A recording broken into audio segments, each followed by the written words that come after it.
사도 요한은 성령의 감동을 되어 듣게 된 말씀, 또 보게 된 환상을 기록하고 증거할 사명을 부여받았죠. 그 말씀과 환상은 마지막 때에 있을 환란에 대한 것이었습니다. 그 마지막 때에 있을 환란에 대한 이야기. 그런데 그 환란의 결국은 뭡니까? 구원과 멸망으로 나눠지게 되죠. 그래서 참 두려운 일이었지만 순종함으로 하나님이 주신 말씀을 기록하고 예언하는, 증거하는 일을 감당한 거예요. 마지막 때에 있을 환란은 7인, 그리고 7 나팔, 7 대접의 환상을 통해서 드러나게 되는데, 이러한 일들은 연속적이고 또 순차적으로 드러나게 되어 있습니다. 그러니까 반드시라는 거예요. 필연적으로 마지막 때의 시간 안에는 이러한 환란이 분명하게 있을 것이다. 그런데 이런 연속적이고 순차적인 환란 속에서도 하나님께서는 택하신 백성은 절대적으로 보호하셔서 세세토록 왕노릇 하게 하실 것이지만, 회개하지 않는 인생은 무적행으로부터 올라온 짐승이 벌인 그 전쟁에서 죽임을 당하게 될 것이다. 계시록의 말씀의 큰 요지는 바로 이거예요. 택함받은 백성은 구원받고 영원토록 하나님 나라에서 왕노를 하지만, 그렇지 않는 인생은 영원한 그 사망, 즉 전쟁 가운데서 영원히 고통당하는 그런 인생이 될 것이다. 이 이야기를 하고 싶으신 거죠. 우리가 오늘 읽은 12장 그리고 13, 14장까지의 이 말씀들은 7 대접 재앙을 언급하기 이전에 12장과 13장은 성도들, 교회가 받을 고난에 대해서 이야기해요.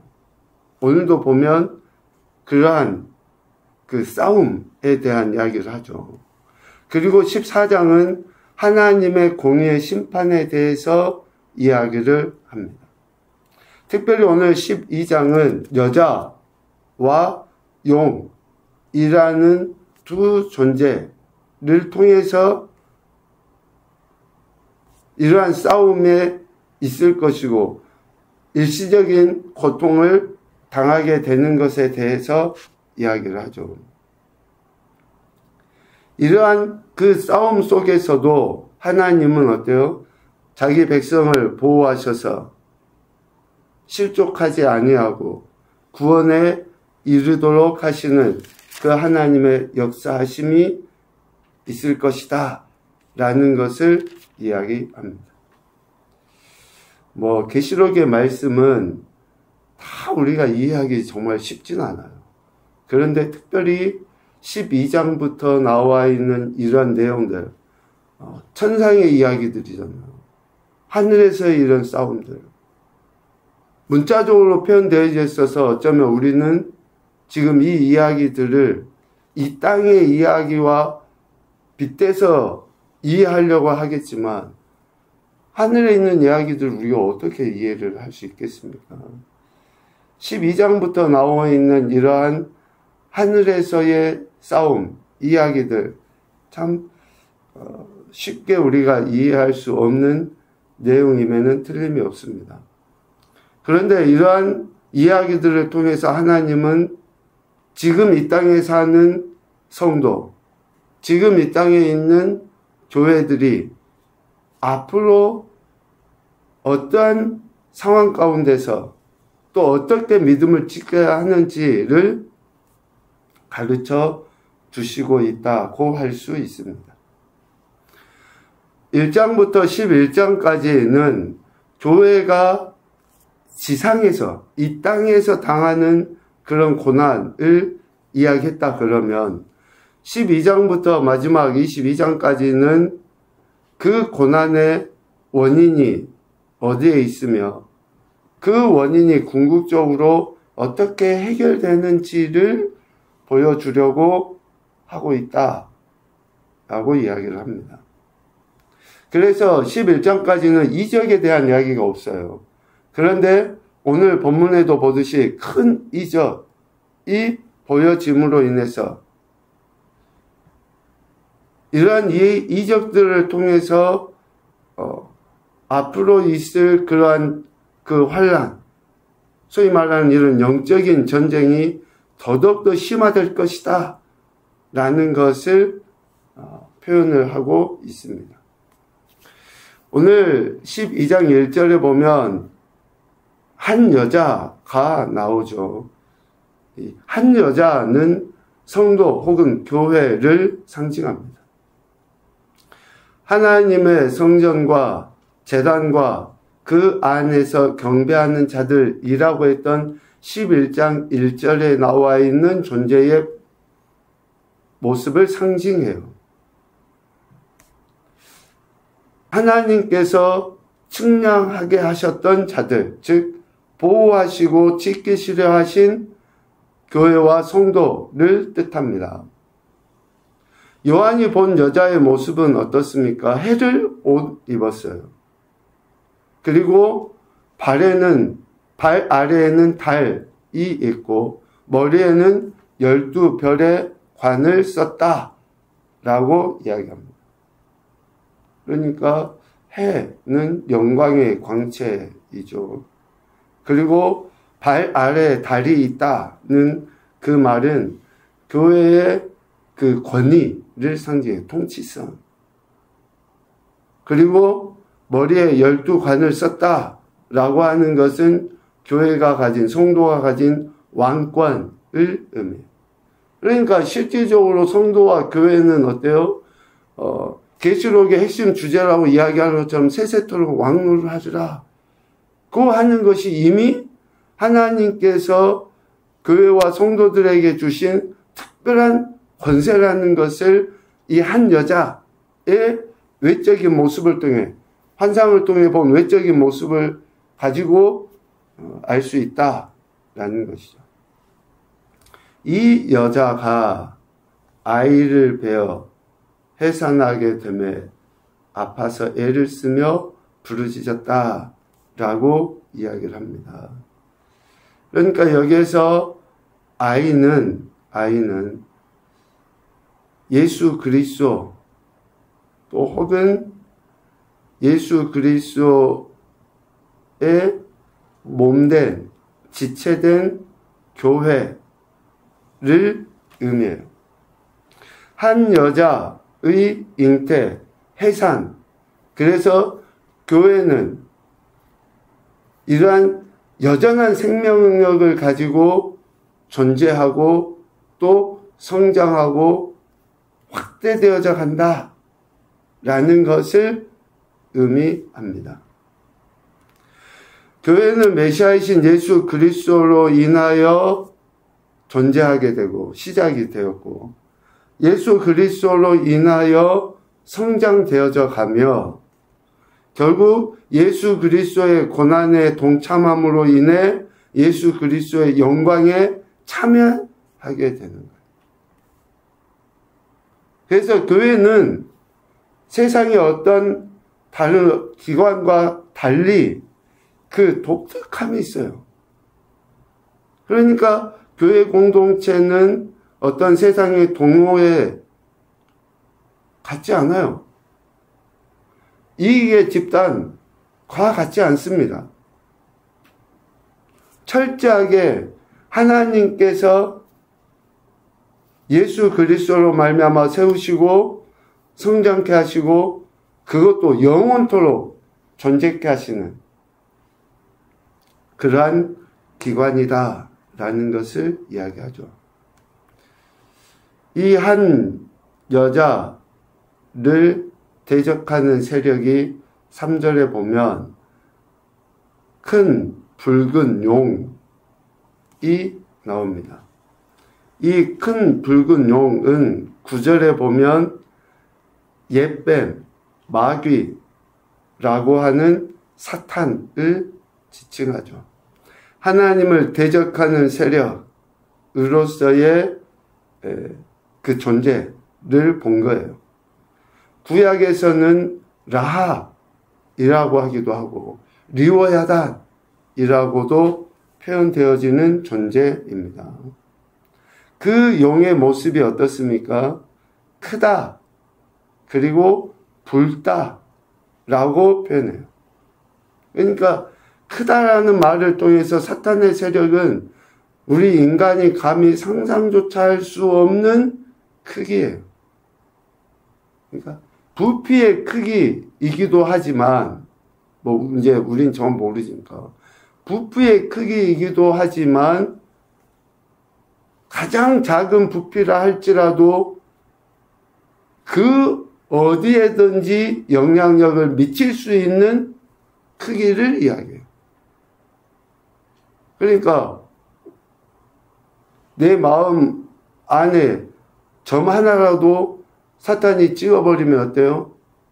그것이 내 마음 전체를 뒤엎어버릴 수 있는 그러한 강력한 크기의 힘을 가진 거예요. 누룩 이야기 주님이 하셨잖아요. 적은 누룩 하나가 가루 전체를 어때요? 다 집어삼켜버려요. 사탄이 그러한 강력한 힘, 크기를 가졌음을 이야기해요. 그런데 클 뿐만 아니라 색깔이 붉다라고 그랬어요. 붉다. 붉은 것은 피를 상징하잖아요. 그런데 이 붉은 피는 용이 붉다라고 하는 것은 결국 뭡니까? 살인, 해함, 상함 이러한 것들로 인해서 붉어진 거예요. 그러니까 우리 인간이 감당할 수 없을 엄청난 파괴력, 힘을 갖고 있는 거예요. 그 모습을 보면 3절에 머리가 7이요 뿔이 10이라 그 여러 머리에 7안간이 있더라.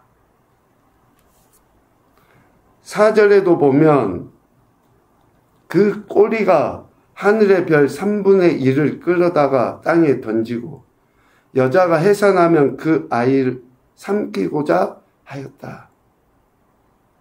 그러니까 머리와 꼬리의 모습이 얼마나 강력한지 처음부터 마지막까지 사탄은 이러한 존재로서 여자 그리고 여자의 아이를 집어삼키려고 하는 그러한 존재이다. 이런 말씀을 통해서 하늘에서의 전쟁, 즉 여자와 사탄과의 이 전쟁은 반드시 있을 수밖에 없는 필연적인 것이다. 라는 것을 이야기해요. 그런데 이 하늘에서의 이 필연적인 전쟁, 이제 땅에서도 당연히 그렇게 나타나겠죠. 그런데 7절, 8절, 9절에 보면 어떻습니까? 결국 이 싸움에서 사탄은 패배하고 쫓겨나게 되어 있어요. 그러한 비유로 이야기하잖아요. 목줄에 매어져 있는 사나운 개. 우리는 그 개가 부르짖고 막 울부짖고 침 질질 흘리며 우리를 덮칠 것 같아서 무섭고 두렵잖아요. 그런데 그 개는 어디예요? 목줄에 매어 있어서 막 발버둥은 치지만 우리를 물 수는 없어요. 그러한 존재가 사탄이라는 것을 이야기해요. 반드시 전쟁은 있을 수밖에 없으나 필연적으로 사탄은 패배할 수밖에 없다. 내 쫓김을 당하게 되어 있다라는 것을 이야기합니다. 교회와 사탄 간에, 성도와 마귀 간에 치열한 전쟁은 있을 수밖에 없다. 그 전쟁 속에 우리 성도들이, 교회들이 느끼는 느낌? 아니면 생각은 뭡니까? 환난이라고 해요, 환난.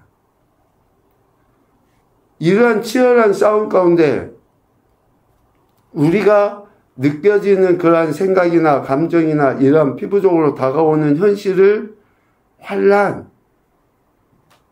박해라고 해요. 그러니까 교회나 성도에게는 환난과 박해가 당연한 거예요. 당연한 거. 세상은, 사탄은, 원수는 끊임없이 그렇게 하나님 나라를 대적하고 하나님의 택하신 자들을, 여자가 낳은 아이를 이렇게 해하려고 하기 때문에 교회는, 성도는 당연히 이런 박해와 환난이 있을 수밖에 없다라는 것을 이야기하죠. 사탄의 이런 끈질긴, 어쩌면 계략, 싸움을 걸어오는 이러한 도전들을 받으며 살아갈 수밖에 없는데, 하나님께서는 그러한 성도와 교회를 절대적으로 보호하시고 또 안전하게 지켜 보호해 주신다는 것을 이야기하고 있습니다. 그래서 우리는 그 하나님을 신뢰하여서 좀 더 적극적이고 담대하게, 이미 이긴 싸움이고 이미 하나님께서 우리에게 주신 승리라고 하는 것을 기억하고 그렇게 살아가는 거죠. 9절에 보니까 하늘에서 쫓겨난 사탄은 땅으로 내려와 교회를 공격하기 시작하죠. 11절에 보면 교회는 어린 양의 피와 증언하는 말씀으로써 사탄을 이기게 돼요. 12절에 보면 하늘과 그 가운데 거하는 자들, 곧 천사들은 즐거워하게 되어 있습니다. 하늘에서 내쫓김을 받은 사탄이 땅에 와서 지가 왕노하는 것 같고 뭔가 다 이루는 것 같이 표현하지만 결국 교회는 예수 그리스도의 말씀으로 말미암아 이기게 되고 하나님의 택함 받은 백성들은 즐거워하게 되어 있다. 이런 말씀이 우리에게 위로가 되었으면 좋겠는데 지금 눈에 보이는 현실 때문에, 상황 때문에 감사치 못하고 또 우리의 어리석음을 제대로 회개하지 않기 때문에 되려 옳지 않은 것들의 마음을 빼앗겨버리는 그러한 세대가 마지막 때인 것 같습니다. 오늘의 말씀을 통해서 이러한 교훈을 한번 생각해 보죠. 첫째, 성도와 교회를 무너뜨리려는 전쟁, 영적 전쟁은 끊임없이 지속되기 마련이다. 두 번째, 택하신 백성을 지키시고 보호하신 하나님의 약속의 말씀을 의지하자. 어린 양의 피와 자기들이 증언하는 말씀으로써 그를 이겼으니 라고 11절에 분명히 이야기합니다. 100번 강조해도 지나치지 않는 것이 하나님의 말씀이에요. 우리의 신앙이 그리스도의 말씀, 하나님의 말씀으로 시작되었고 말씀으로 모든 것들 가운데서 이루어지는데 말씀을 듣지 않아요. 말씀을 읽지 않아요. 어떻게 우리가 이길 수 있겠습니까? 이미 이긴 싸움을 어떻게 우리가 누릴 수 있겠냐고요.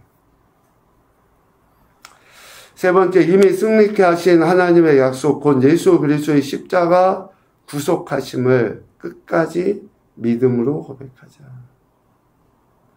나는 아니지요 할 수 없어요. 배교하지 않는다고 어떻게 우리가 장담합니까? 물질의 유혹, 명예의 유혹, 사탄이 얼마나 교묘하게 처음에는 화려하고 아름답게 뭔가 금세 우리에게 이익이 된 것처럼 다가오지만 결국 우리를 집어삼키려고 하는 이러한 계략이 그 안에 있는데요. 그래서 말씀이신 예수 그리스도를 붙잡고 끝까지 믿음으로 살려고 몸부림을 쳐야 하는 것이죠. 오늘도 저와 여러분에게 생명 주신 하나님은 우리 삶의 현장에서 실질적인 승리의 은혜를 경험하며 살아가기를 기대하십니다. 그 기대하시는 하나님의 뜻, 그 역사하심이 우리 삶의 현장에 정말 실제가 되도록 오늘도 더욱더 큰 은혜를 구하시고 겸손하게 주의 약속의 말씀만 붙잡고 나가는 경복된 한날 되시기를 주님의 이름으로 축복합니다.